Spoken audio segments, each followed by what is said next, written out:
we are the most intelligent species on this planet. And we are the most advanced technology. So, yung mga AI, di ba? Tao lang din ang gumawa niyan. Ang computer, tao lang din ang gumawa niyan. So, tayo, we are everything. Pwede tayo maging television, yung gawa ng AI, which is television, right?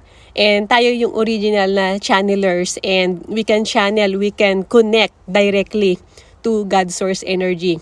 Pero merong mga tinatawag na channelers na sinasabi nila na ito yung kanilang gift, and they channel some people, and ang ginagawa nila is kumukonect sila doon sa mga angelic beings or angels or sa mga higher realms, sa mga Pleiadians, sa mga starseeds. Ang mga channelers na gumagawa dito, na which is marami ngayon sa YouTube, na kumukonect sila sa mga galactic federation, and then pinapagamit nila yung kanilang vessel, yung kanilang body, para makapag-channel or mag-send ng message. So, kung meron kang sariling bibig, bibig at marunong kang magsalita, so bakit mo pa ipapagamit yung katawan mo sa ibang entity para lang magsalita, right? So, it is a common sense.